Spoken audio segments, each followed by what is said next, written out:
അസ്സലാമു അലൈക്കും വറഹ്മത്തുള്ളാഹി. ബിസ്മില്ലാ അൽഹംദുലില്ലാഹി റബ്ബിൽ ആലമീൻ. അസ്സലാത്തു വസ്സലാമു അലാ റസൂലില്ലാഹി വഅലാ ആലിഹി വസഹബിഹി അജ്മഈൻ. അമ്മാ ബഅദ്. മനുഷ്യനിർമ്മിതമായ ലോകത്തെ മോസ്റ്റ് ഇമ്പോർട്ടൻ്റ് ഇൻവെൻഷൻ അല്ലെങ്കിൽ ദ മോസ്റ്റ് ഇമ്പോർട്ടൻ്റ് മെഷീൻ ഏതാണ് എന്ന് ഇന്നൊരു ടെക്നിക്കൽ ജയൻറ്റിനോട് ചോദിച്ചു കഴിഞ്ഞാൽ അവർ പറയുന്ന ഉത്തരം മൈക്രോ ചിപ്പുകളാണ് എന്നായിരിക്കും. മൈക്രോ ചിപ്പുകൾ, അതെ, നമ്മൾ ഉപയോഗിക്കുന്ന ഏതെല്ലാം ടെക്നിക്കൽ ഗാഡ്ജറ്റ്സ് ഉണ്ടോ, സ്മാർട്ട് ഫോൺ ആവട്ടെ, ലാപ്ടോപ്പുകളാവട്ടെ, ഈവൻ കാൽക്കുലേറ്റേഴ്സ് ആവട്ടെ, അതിൻ്റെ എല്ലാം പിന്നിൽ ഒരുപാട് മൈക്രോ ചിപ്പുകളുണ്ട് എന്ന് നമുക്കറിയാം. എന്താ അതിൻ്റെ പ്രത്യേകത? ഈ മൈക്രോ ചിപ്പുകളൊക്കെ അത് ഉണ്ടാക്കപ്പെട്ടിട്ടുള്ളത് billions and billions of transistors കൊണ്ടാണ്. ട്രാൻസിസ്റ്റേഴ്സ്, ഒരു ട്രാൻസിസ്റ്റർ എന്ന് പറയുമ്പോൾ നമ്മുടെ മനസ്സിൽ ചില ചിത്രങ്ങൾ വരുന്നുണ്ടാവും. എന്താണ് ഒരു ട്രാൻസിസ്റ്ററിൻ്റെ പ്രത്യേകത? ഒരു ട്രാൻസിസ്റ്ററിൻ്റെ സൈസ് എത്രയാണ് എന്ന് പ്രെഡിക്റ്റ് ചെയ്യാൻ പറ്റിയ, ഗസ് ചെയ്യാൻ പറ്റിയ ആരെങ്കിലും ഇവിടെ ഉണ്ടോ? ഒരു ട്രാൻസിസ്റ്ററിൻ്റെ സൈസ് എത്രയായിരിക്കുന്നു? മെഡിക്കൽ ടേംസ് പറഞ്ഞ ഒരു ഹെയർ ഫോളിക്കിളുടെ സൈസ് ഉണ്ടാവുമോ? ഇല്ല, അതിനേക്കാൾ വളരെ ചെറുതാണ് അല്ലേ? ഒരു RBC റെഡ് ബ്ലഡ് സെല്ലിൻ്റെ സൈസ് ഉണ്ടാവുമോ? ഇല്ല, അതിനേക്കാളും ചെറുതാണ്. നമുക്ക് കണ്ണുകൊണ്ട് കാണാൻ പോലും കഴിയാത്ത ഒരു വൈറസിനേക്കാളും ചെറുതായ ഒരു വസ്തുവാണ് ട്രാൻസിസ്റ്ററുകൾ. ആ ട്രാൻസിസ്റ്ററുകളുടെ billions and billions of transistor ചേരുമ്പോഴാണ് പല മൈക്രോ ചിപ്പുകൾ ഉണ്ടാവുന്നത്.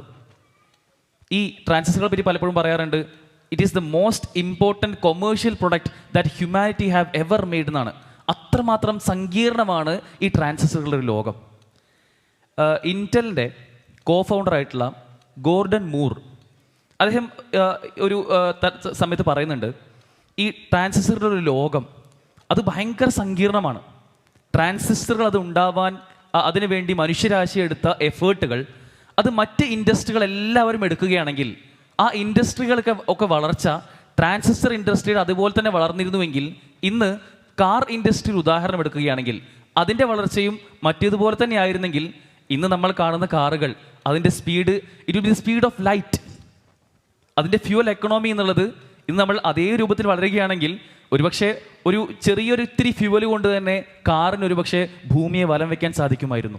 മാത്രമല്ല ഇന്ന് പല കാറുകളുടെയും സൈസ് എന്നത് അത് അത്രമേൽ ചെറുതാക്കി ഒരു മാച്ച് ബോക്സിൻ്റെ സൈസിലേക്ക് നമുക്ക് എത്തിക്കാൻ സാധിക്കുമെന്ന് ഗോർഡൻ മൂർ പറയുന്നുണ്ടായിരുന്നു. യഥാർത്ഥത്തിൽ ഞാൻ ഈ ട്രാൻസിസ്റ്ററുടെ കാര്യം ഇവിടെ പറയാനുള്ള കാരണം, ഇന്ന് നാം ആകുന്ന മനുഷ്യരെ എല്ലാവരെയും കൺട്രോൾ ചെയ്യുന്നത് ഇത്തരം ചില ട്രാൻസിസ്റ്ററുകളാൽ നിർമ്മിതമാക്കപ്പെട്ട ചില മൈക്രോ ചിപ്പുകളാണ് എന്ന് ഞാൻ പറഞ്ഞാൽ നമുക്ക് വിശ്വസിക്കാനാകുമോ? എത്രത്തോളം നമ്മുടെ ചിന്തകളെ, നമ്മുടെ ആലോചനകളെ, നമ്മുടെ ശ്വാസോച്ഛ്വാസത്തെയും നമ്മുടെ ഹൃദയമിടിപ്പിനെയും പോലും നിയന്ത്രിക്കുന്നത്, സ്വാധീനിക്കുന്നത് ഇത്തരം ചില ട്രാൻസിസ്റ്ററുകളും അതിൻ്റെ ലോകവുമാണ്. അതുണ്ടാക്കുന്ന അൽഗോരിതങ്ങളാണ് എന്ന് ഞാൻ പറഞ്ഞാൽ നമ്മൾ വിശ്വസിച്ചേ മതിയാകും. ഉദാഹരണം പറയാം. 14 വർഷങ്ങൾക്ക് മുമ്പ് 2012 നമ്മൾ കേട്ടൊരു വാർത്തയായിരിക്കും. അമേരിക്കയിലെ മിനിയപോളിസിൽ ഒരു അച്ഛൻ, അദ്ദേഹം ഒരു സൂപ്പർ മാർക്കറ്റിലേക്ക് വരികയാണ്. ടാർഗറ്റ് എന്ന പേരുള്ള ഒരു സൂപ്പർ മാർക്കറ്റ് ശൃംഖല. അവിടെ അതിൻ്റെ ഓഫീസിൽ വന്ന് അദ്ദേഹം ഭയങ്കരമായി ബഹളം ഉണ്ടാക്കുകയാണ്. അദ്ദേഹം പറയുന്നുണ്ട്, നിങ്ങൾ എന്ത് കണ്ടിട്ടാണ് എൻ്റെ സ്കൂളിൽ പഠിക്കുന്ന മകൾക്ക്, നിങ്ങൾ എന്ത് കണ്ടിട്ടാണ് അവൾക്ക് ഒരുപാടധികം ചെറിയ കുട്ടികളുടെ ഡയപ്പേഴ്സും ചെറിയ കുട്ടികളുടെ വസ്ത്രമൊക്കെ അയക്കുന്നത്? എന്താ നിങ്ങളുടെ ഉദ്ദേശം എന്ന് അദ്ദേഹം ചോദിക്കുകയാണ്. ആ കുട്ടി ഒരു അമ്മയാണ് എന്നാണ് നിങ്ങൾ പറയുന്നത്, ഒരു അമ്മയ്ക്ക് അയക്കേണ്ട സാധനമൊക്കെ എൻ്റെ മകൾക്ക് അയക്കുന്നത് എന്ന് പറഞ്ഞ് ഷൗട്ട് ചെയ്യാണ്. ഈ കമ്പനിക്ക് ആദ്യം വ്യക്തമായില്ല കാര്യം. എന്നാൽ 2 ആഴ്ച കഴിഞ്ഞതിന് ശേഷം ഇദ്ദേഹം അതേ കമ്പനിയിലേക്ക് വിളിച്ച് സോറി, എനിക്കൊരു അബദ്ധം പറ്റിയതാണ് എന്ന് പറയുന്നുണ്ടായിരുന്നു. കാരണം അദ്ദേഹം പറയാണ്, എൻ്റെ വീട്ടിലുണ്ടായ ചില അസ്വാരസ്യങ്ങളും പ്രശ്നങ്ങളും കാരണം എൻ്റെ മകൾ, അവൾ പ്രഗ്നൻ്റ് ആണ് എന്ന വിവരം ഞാൻ അറിഞ്ഞില്ല. സ്കൂളിൽ പഠിക്കുന്ന മകൾ പ്രഗ്നൻ്റ് ആണ് എന്ന വിവരം അച്ഛൻ അറിയുന്നതിന് മുമ്പ് ചില അൽഗോരിതങ്ങൾ അറിഞ്ഞു എന്നതാണ് 2012 ഞെട്ടിച്ച വാർത്ത. ഇന്ന് നമ്മൾ ഞെട്ടുക അതൊന്നുമല്ല, ഇന്ന് 2026 2026 നമ്മൾ ജീവിക്കുമ്പോൾ ഇന്ന് അൽഗോരിതങ്ങൾ നിയന്ത്രിക്കുന്ന അവസ്ഥയിലേക്ക് നമ്മൾ എത്തിയിട്ടുണ്ട് അല്ലേ? ന്യൂറാലിങ്കൊക്കെ ഏറ്റവും അധികം അത് വികസനം പ്രാപിച്ചുകൊണ്ടിരിക്കുന്ന, നമ്മൾ അതിൻ്റെ ഏറ്റവും പ്രായോഗിക രൂപം കണ്ടുകൊണ്ടിരിക്കുന്ന ഒരു സമയത്താണ് നമ്മളുള്ളത്. യഥാർത്ഥത്തിൽ നമ്മൾ ഉപയോഗിക്കുന്ന ഏതെല്ലാം പ്ലാറ്റ്ഫോമുകളുണ്ടോ, ഏതെല്ലാം ടെക്നിക്കൽ മേഖലകളുണ്ടോ, അതെല്ലാം പലപ്പോഴും നമ്മളെ പല രൂപത്തിൽ നിന്ന് സ്വാധീനിക്കുന്നുണ്ട് എന്നതാണ് യാഥാർത്ഥ്യം. നമ്മുടെ ഫേസ്ബുക്ക്, നമ്മുടെ വാട്സപ്പ്, നമ്മുടെ ഇൻസ്റ്റഗ്രാം, നമ്മൾ ഉപയോഗിക്കുന്ന ഗൂഗിൾ സെർച്ച് പോലും നമ്മളെ സ്വാധീനിക്കുന്നുണ്ട്. ഒരുപക്ഷെ അടുത്തടുത്തിരിക്കുന്ന 2 പേർ ഗൂഗിളിൽ ഒരു കാര്യം സെർച്ച് ചെയ്ത് കഴിഞ്ഞാൽ നിങ്ങൾക്ക് ഒരേ റിസൾട്ട് ആയിരിക്കില്ല കിട്ടുക, ആയിക്കൊള്ളണമെന്നില്ല. കാരണം നിങ്ങൾക്കനുസരിച്ച്, നിങ്ങളുടെ ഇഷ്ടങ്ങൾക്കും അനിഷ്ടങ്ങൾക്കും അനുസരിച്ച് ആ സെർച്ച് റിസൾട്ടുകൾ മാറി വരാം. ഇതാണ് അൽഗോരിതം. അത്രമേൽ നമ്മളിലേക്ക് ഈ സാധനം എത്തിയിട്ടുണ്ട്. വളരെ പെട്ടെന്ന് ചില ഉദാഹരണം പറഞ്ഞാൽ, ഇപ്പോൾ ഈ ഇടയ്ക്കൊരു സുഹൃത്ത് പറഞ്ഞു, അവൻ കുറച്ച് തടി കൂടുതലാണ്. അപ്പോൾ അവനൊരു ദിവസം പിന്നെ വന്ന ആഡ്, അവൻ തടി കൂടുതലാണ്, അവൻ ആരോടും പറയാൻ ആഗ്രഹിക്കുന്ന ആളല്ല, അത് സ്വകാര്യമായി കൊണ്ടു നടക്കുന്ന ആളാണ്, അത് പറയാൻ ആഗ്രഹിക്കാത്ത ആൾ. പക്ഷെ അവന് വന്ന ഒരു ആഡ് എന്നുള്ളത് 7 ദിവസം കൊണ്ട് നിങ്ങൾ 7000 രൂപ നിങ്ങൾ തരികയാണെങ്കിൽ 7 കിലോ കുറച്ച് തരാം. എത്ര വലിയ ഓഫറാണ്! 7 ദിവസം കൊണ്ട് 7 കിലോ കുറച്ച് തരാം, 7000 രൂപ തന്നാൽ മതി എന്ന് പറഞ്ഞിട്ടുള്ള ഓഫറുകൾ അവന് വരികയാണ്. ഇത് അവന് മാത്രമൊന്നല്ല, പല രൂപത്തിലും നമ്മൾ ആഗ്രഹിക്കുന്ന, ഒരുപക്ഷെ നമ്മൾ ചിന്തിക്കുന്ന പല കാര്യങ്ങളും പലപ്പോഴും നമ്മൾ കണ്ടു എന്ന് തോന്നുന്ന ചില യാഥാർത്ഥ്യങ്ങളൊക്കെ അനുഭവങ്ങൾ ഉണ്ടാവും. ഈ അൽഗോരിതങ്ങളുടെ ഒരു പിക്ചർ വളരെ രസകരമാണ്.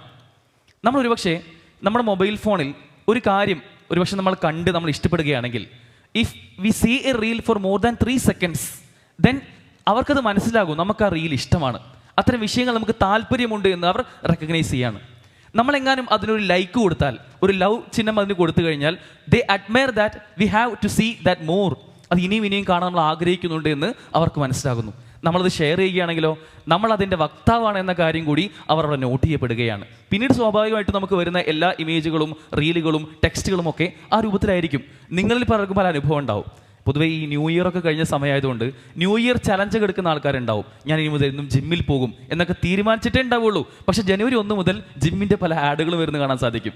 ഇതുപോലെ തന്നെ തലയിൽ ഇത്തിരി ഡാൻഡ്രഫുള്ള ആളുകളാണെങ്കിൽ ഇടയ്ക്കൊന്ന് ചൊറിഞ്ഞിട്ടേ ഉണ്ടാവുള്ളൂ. പക്ഷേ പിന്നീട് വരുന്നത് കേരളത്തിൽ അങ്ങോളം ഇങ്ങോളമുള്ള ഏതെല്ലാം ആയുർവേദ അത്തരം പിന്നെ പ്രൊഡക്ട്സ് ഉണ്ടോ അതിൻ്റെയൊക്കെ പരസ്യങ്ങൾ ഇങ്ങനെ വന്നുകൊണ്ടിരിക്കുന്ന ഒരു അനുഭവം നമുക്കൊക്കെ ഉണ്ടായിട്ടുണ്ടാവും.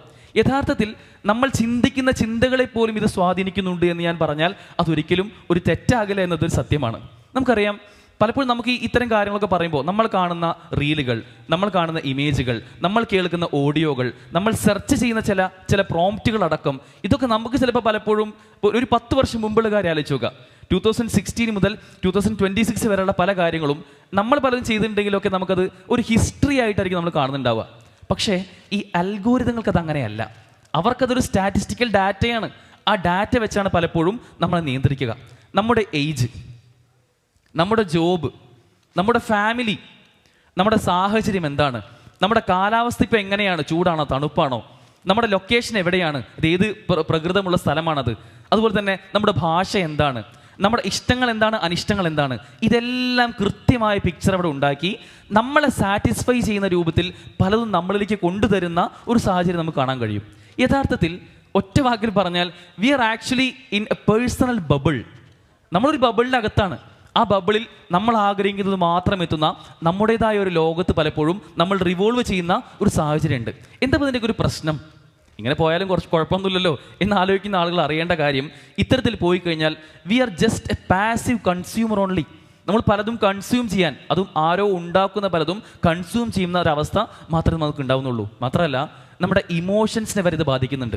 പലപ്പോഴും ചില ഈ പ്രൊഫഷണൽ മേഖലയിൽ ഉണ്ടാകുന്ന ആളുകൾ ഉണ്ടാകുന്ന ഒരു വിഷയമാണ് ഈഗോ, അല്ലെങ്കിൽ ദേഷ്യം. പെട്ടെന്ന് ദേഷ്യം വരിക. പ്രത്യേകിച്ച് ഒരു സീനിയർ പോസ്റ്റിൽ ഇരിക്കുന്ന ആളുകളാണെങ്കിൽ ആ ഒരു പ്രശ്നം ഉണ്ടാവും. ഈ ഒരു ഈഗോ വരുന്ന ആൾക്ക് അല്ലെങ്കിൽ ദേഷ്യം വരുന്ന ആൾക്ക് അതൊക്കെ നോർമലാണ് എന്ന് പറഞ്ഞ് ഒപ്റ്റിമൈസ് ചെയ്യാൻ പലപ്പോഴും നമ്മുടെ ഇത്തരത്തിലുള്ള അൽഗോരിതങ്ങൾ കാരണമാവുന്നു. മാത്രമല്ല ഈ റീൽ കൾച്ചറും ഓട്ടോ പ്ലേ ഒക്കെ വന്നതുകൊണ്ട് തന്നെ നമ്മുടെ സമയം നമ്മൾ പോലും അറിയാതെ നമ്മൾ പലപ്പോഴും തിരക്കുകളിൽ നിന്ന് തിരക്കുകളിലേക്കും അവിടെ നിന്ന് വീണ്ടും തിരക്കുകളിലേക്കും ഓടുന്ന ആളുകളാണ്. പക്ഷേ അവിടെ പോലും ഇത്തരത്തിൽ നമ്മുടെ സമയത്തെ അപഹരിക്കുന്ന ഒരു കാഴ്ച നമുക്ക് കാണാൻ സാധിക്കും. മാത്രമല്ല നമുക്ക് ഇഷ്ടമുള്ളത് മാത്രം കൊണ്ടുവന്നുകൊണ്ട് നമ്മൾ ഇനി വീണ്ടും വീണ്ടും വീണ്ടും ഇതിൻ്റെ ആളുകളായിട്ട് മാറാൻ ഇത്തരം അൽഗോരിതങ്ങൾ കാരണമാക്കുന്നു. അതുപോലെ തന്നെ നമ്മുടെ സ്വകാര്യതയിലേക്ക് ഇത് വരുന്നുണ്ട്. നേരത്തെ ഞാൻ പറഞ്ഞല്ലോ, 2012 ഉദാഹരണമാണ്. ആ ടാർഗറ്റ് കമ്പനിയുമായിട്ട് ഒരു അച്ഛൻ തൻ്റെ മകളെ പറ്റി അച്ഛന് പോലും അറിയാത്ത കാര്യം അൽഗോരിതം പറഞ്ഞ വാർത്ത. എന്നാൽ ഇന്ന് എത്രത്തോളം എത്തി നിൽക്കുന്നുണ്ടാവും? അതുപോലെ തന്നെ നമ്മൾ പലപ്പോഴും ബയാസ്ഡ് ആവുകയാണ്. പൊളിറ്റിക്കലി രാഷ്ട്രീയം, ഇലക്ഷൻ വന്നു, ഒരു തീരുമാനമെടുക്കാൻ കഴിയാത്ത അവസ്ഥ എത്താനുള്ള കാരണം നമ്മൾ പലപ്പോഴും എന്താണോ സോഷ്യൽ മീഡിയ തരുന്നത്, എന്താണോ നമ്മുടെ അൽഗോരിതം പറയുന്നത്, അതനുസരിച്ച് മാത്രം തീരുമാനമെടുക്കുന്ന നമ്മുടെ സ്വഭാവത്തിലും നമ്മുടെ ബിഹേവിയറൽ പാറ്റേണിൽ പോലും മാറ്റങ്ങൾ വരുന്നൊരവസ്ഥ. അൾട്ടിമേറ്റ്ലി ഒരു മുസ്ലിം എന്ന നിലയ്ക്ക് നമ്മൾ ആലോചിക്കേണ്ട കാര്യം, നമ്മുടെ യഥാർത്ഥ ഫിത്രത്തിൽ നിന്നും യഥാർത്ഥ ശുദ്ധ പ്രകൃതിയിൽ നിന്ന് പോലും നമ്മൾ തെറ്റിപ്പോകുന്ന ഒരു സാഹചര്യം അതിൽ ഉണ്ടാവുന്നു എന്നുള്ളതാണ്. നമ്മുടെ സൗന്ദര്യ സങ്കല്പം, അതിൽ നല്ലതും ചീത്തതുമായുള്ള പല സങ്കല്പങ്ങളും ഉണ്ടാവാനുള്ള കാരണം, ഞാൻ ചോദ്യം ചോദിക്കാം, കറുപ്പ്. എന്താ കറുപ്പിന് പ്രശ്നം? വെളുപ്പ് എപ്പോഴാണ് കറുപ്പിന് മേൽ ഒരു അപ്രമാദിത്വം പ്രാപിച്ചത്? പലപ്പോഴും പല കാരണങ്ങളും ഇത്തരം അൽഗോരിതങ്ങൾ നമ്മളെ പഠിപ്പിച്ചു എന്നതുകൊണ്ട് മാത്രമാണ് എന്നാണ് അതിൻ്റെ ഉത്തരം. അല്ലെങ്കിൽ കല്യാണത്തിൻ്റെ സങ്കല്പങ്ങൾ, ട്രാവൽ വ്ളോഗുകൾ, ഇതൊക്കെ പലപ്പോഴും നമ്മളെ എത്തിക്കുന്നത് ഇത്തരം ചില ചിന്തകൾ നമ്മുടെ മനസ്സിലേക്ക് എത്താനാണ്. നമ്മൾ പലപ്പോഴും ഓവർ കോൺഫിഡൻ്റ് ആവുന്നു, ചില കാര്യങ്ങൾ ഇൻസെക്യൂരിറ്റി ഫീൽ ചെയ്യുന്നു. ഇതൊന്നും ബോധപൂർവ്വം നമ്മൾ ആഗ്രഹിച്ചതല്ല, പക്ഷെ നമ്മൾ അതിലേക്ക് എത്തപ്പെടുന്നു എന്നുള്ളതാണ്. യഥാർത്ഥത്തിൽ നമുക്കിവിടെ ഓൾട്ടർനേറ്റീവ് ഉണ്ട്. ഒരു മുസ്ലിം എന്ന നിലയ്ക്ക്, ഒരു വിശ്വാസി എന്ന നിലയ്ക്ക് നമുക്കെല്ലാവർക്കും കൃത്യമായ പരിഹാരം ഇവിടെയുണ്ട്. നമ്മൾ നിയന്ത്രിക്കപ്പെടേണ്ടത് മനുഷ്യരാൽ ഉണ്ടാക്കപ്പെടുന്ന ചില കോൺഫിഗറേഷൻസ് മൂലമല്ല. മനുഷ്യരെ ഉണ്ടാക്കിയവൻ ആരാണോ അവനുണ്ടാക്കുന്ന കോൺഫിഗറേഷനും അവനുണ്ടാക്കുന്ന അൽഗോരിതവുമാണ് കാലാകാലം നിലനിൽക്കുക. അതാണ് സാർവദേശീയമായി നിലനിൽക്കുക, കാലങ്ങൾക്ക് അതീതമായി, പ്രായത്തിനതീതമായി, ദേശത്തിനതീതമായി നിലനിൽക്കുക. അള്ളാഹു ഉണ്ടാക്കിയ, അല്ലെങ്കിൽ നമ്മയെല്ലാം സൃഷ്ടിച്ച ദൈവമുണ്ടാക്കിയ ആ ഒരു അൽഗോരിതം ഉണ്ടല്ലോ, ആ അൽഗോരിതത്തിന് മാത്രമേ സ്ഥായിയായ നിലനിൽപ്പുള്ളൂ എന്നുള്ളത് മനസ്സിലാക്കേണ്ടതുണ്ട്. ഏതല്ലാഹു? അല്ലദീ ഖലഖക ഫസവ്വാക ഫഅദലക. നമ്മെ, ഈ മനുഷ്യ ശരീരമാകുന്ന നമ്മെ ഇത്ര സുന്ദരമായി സൃഷ്ടിച്ച അള്ളാഹു സുബ്ഹാനഹു വ തആല.